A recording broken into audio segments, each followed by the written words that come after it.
Jeremy Corbyn will describe grotesque levels of inequality and mass tax avoidance as among the most pressing challenges faced by the world, in a speech at the UN headquarters in New York. The Labour leader will highlight four main threats faced by humanity: the concentration of wealth and power in a small group, exacerbated by tax avoidance; climate change; the refugee crisis; and what he will call a bomb first, think later approach to conflict resolution. Corbyn will highlight the recent Paradise Papers revelations as evidence of the scale of tax avoidance, according to extracts of Friday's speech released in advance. As the Paradise and Panama Papers have shown, the super-rich and powerful can't be trusted to regulate themselves, Corbyn will say. Multinational companies must be required to undertake country-by-country reporting, while countries in the global south need support now to keep hold of the billions being stolen from their people.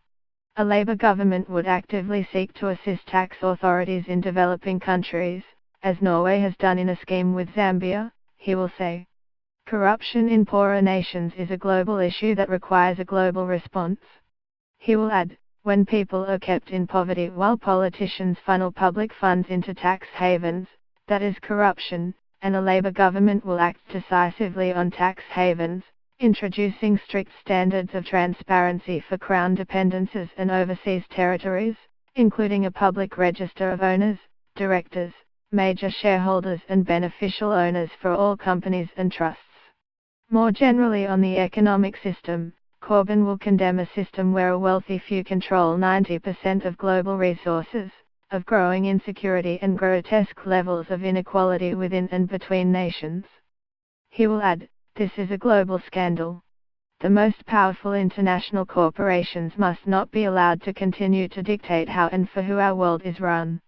30 years after structural adjustment programs first ravaged so much of the world, and a decade after the financial crash of 2008, the neoliberal orthodoxy that delivered them is in crisis. This moment, a crisis of confidence in a bankrupt economic system and social order, presents us with a once-in-a-generation opportunity to build a new economic and social consensus which puts the majority in the driving seat. Extracts of the speech on climate change call for new policies from the globe's most polluting countries, including the UK, including allowing armed forces to devote more resources to tackling humanitarian emergencies, to factor environmental costs into official financial forecasting and to back the Paris Climate Accord. Beyond the main points of his speech, Corbyn was due to again outline his vision for a post-Brexit Britain based on high standards, and reject those who hope to put rocket boosters under our current economic system's insecurities and inequalities. Corbyn will also accuse the UK government of being complicit in mass rights violations in Yemen, where Saudi-backed forces are fighting a long and bloody civil war against Houthi rebels.